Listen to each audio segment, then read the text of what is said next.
আপনারা দেখেছেন ভারতীয় হলুদ মিডিয়া যখন বাংলাদেশের বিরুদ্ধে নিকৃষ্ট যুদ্ধ শুরু করেছে, মিথ্যা তথ্য ছড়াচ্ছে, তখন জগন্নাথ হল থেকে আমাদের হিন্দু ছেলেমেয়েরা বের হয়ে তার প্রতিবাদ করেছে, কারণ তারা প্রমাণ করেছে এদেশ আমাদের সবার। বাংলাদেশ থাকবে না বাংলাদেশ। আমি বলছি না আজকে আমি চিৎকার করবো না, আমি আজ রেগে কোনো কথা বলবো না, আমি অভিমান করছি, আমি শোকাহত। তোমরা যা বলো তা অসত্য, তা মিথ্যা। তোমরা আমাদেরকে ব্যবহার করে তোমাদের মতলব হাসিল করতে চাও, সেই সুযোগ আমরা তোমাদেরকে দেব না। এই দেশে সকল ধর্মের বর্ণের সমস্ত মানুষ আমরা মিলেমিশে আছি, কারণ বাংলাদেশ আমাদের সবার। আমরা এবার বলেছি, সোচ্চারভাবে বলেছি, আমরা বাংলাদেশে কোনো মেজরিটি মাইনরিটি মানি না। বাংলাদেশে যারাই জন্মগ্রহণ করেছে তারা সকলেই বাংলাদেশের গর্বিত নাগরিক।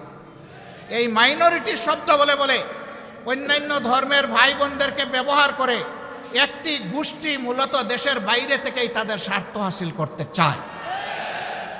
এখন আমাদের এই ভাই বোনেরাও এটা বুঝতে পেরেছেন, তারাও সোচ্চার হয়েছেন। কেন ভারত এটা করে আমাদের সাথে? আমরা তাদের কি ক্ষতিটা করেছি? ভারতের কোনো আভ্যন্তরীণ ব্যাপারে আমরা হস্তক্ষেপ করেছি? ভারত বলে আমাদের দেশে সাম্প্রদায়িক সহিষ্ণুতার অভাব, সম্প্রীতির অভাব।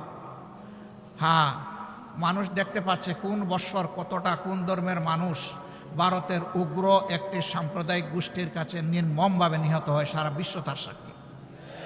বাংলাদেশে এই ধরনের নিকৃষ্ট ঘটনা ঘটে না। সর্বশেষ একটা চরমপন্থী সংগঠনের হাতে নির্মমভাবে চট্টগ্রামের আদালতে একজন আইনজীবীকে খুন করা হয়েছে। তারা চেয়েছিল এই খুনের মাধ্যমে একটা খুনের হুলি খেলতে। বাংলাদেশের মানুষ তাদের মুখে চুনকালি লেপে দিয়েছে। বাংলাদেশের মানুষ ধৈর্যের পরিচয়, সহিষ্ণুতার পরিচয় দিয়ে বলেছে এ খুনের সাথে যারা জড়িত তাদের বিচার হবে, কিন্তু তাই বলে নির্বিচারে আমরা সবার গায়ে হাত তুলতে চাই না। ভারত কি এমন একটা উদাহরণ দেখাতে পারবে? তাদের দেশের বুকে আছে। আপনারা দেখেছেন গতকাল বিভিন্ন ধর্মের যারা সম্মানিত ব্যক্তিবর্গ তাদেরকে নিয়ে প্রধান উপদেষ্টা একসাথে এক কাতারে দাঁড়িয়ে আওয়াজ তুলেছেন, এদেশ আমাদের সবার, আমরা এখানে কোনো সাম্প্রদায়িক বিভাজন চাই না। আমরা ধন্যবাদ জানাই আমাদের প্রধান উপদেষ্টাকে তার এই মহৎ উদ্যোগ নেওয়ার জন্যে। উদ্যোগ নিয়েছেন, উদ্যোগ নিয়ে থেমে গেলে হবে না, এই যাত্রা আমাদের অব্যাহত রাখতে হবে। এর আগের দিন তিনি সমস্ত রাজনৈতিক, দেশপ্রেমিক, ফ্যাসিবাদ বিরোধী, সাম্রাজ্যবাদ বিরোধী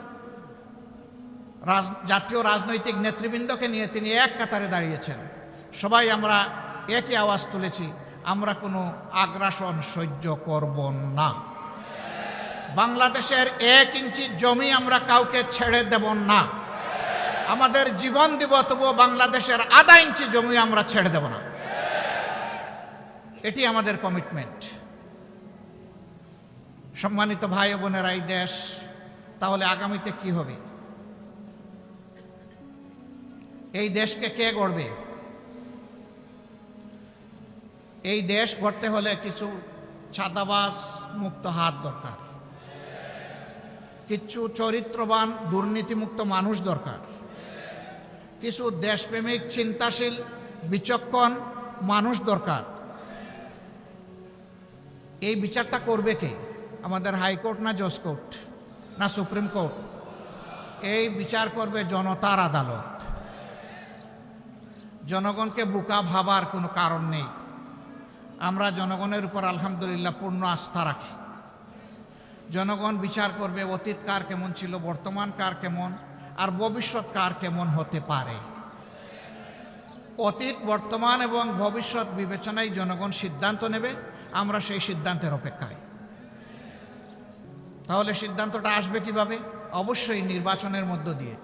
সেই নির্বাচন হতে হবে সুষ্ঠু, অবাধ এবং গ্রহণযোগ্য।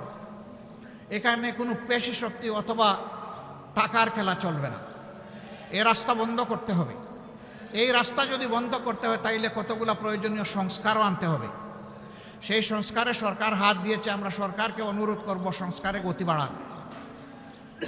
সংস্কারে গতি বাড়িয়ে মৌলিক সংস্কারগুলো করে একটা সুষ্ঠু নির্বাচন জাতিকে উপহার দেন। আপনারা যেন ইতিহাসে স্মরণীয় হয়ে থাকতে পারেন।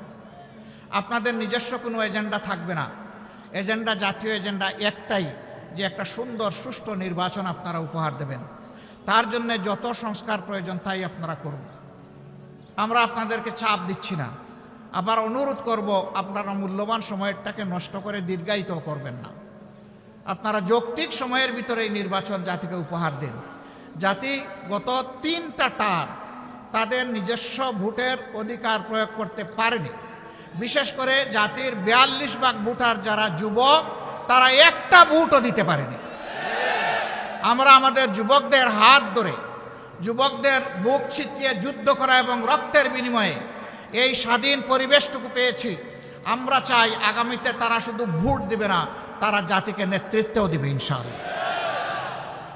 আমরা একটা যুব সমৃদ্ধ বাংলাদেশ গঠন করতে চাই। আমরা আমাদের যুবকদের হাতকে বেকারের হাত হিসাবে দেখতে চাই না।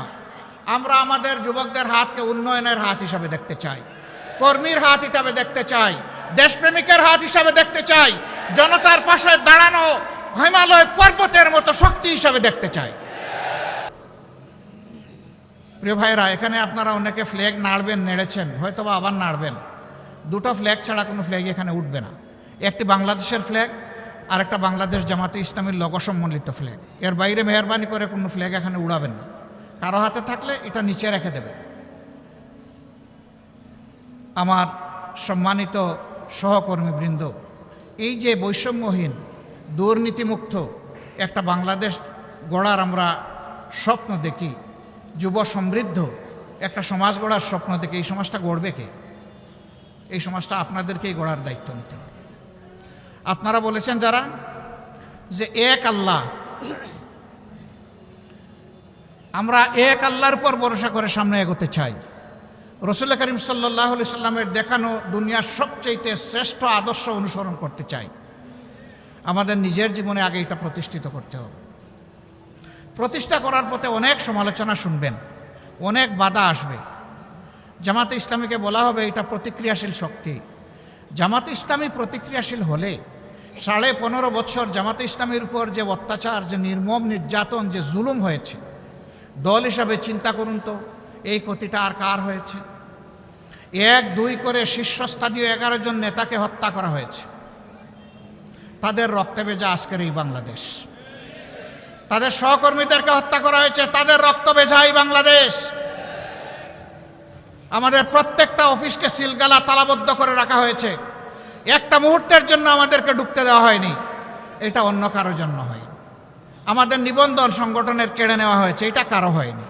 শেষ মুহূর্তে দিশাহারা হয়ে আমাদেরকে নিষিদ্ধ ঘোষণা করা হয়েছে, এইটাও কারো হয়। হ্যাঁ, হয়েছে অন্য সকল দলের, সরকারের প্রতিপক্ষ আলিম উলামা সহ বিভিন্ন দল সহ মানুষ খুন করা হয়েছে, গুম করা হয়েছে, তা আমাদেরও করা হয়েছে। কিন্তু এই 4 জিনিস আর কারো করা হয়। কেন এত জ্বালা আমাদের উপর?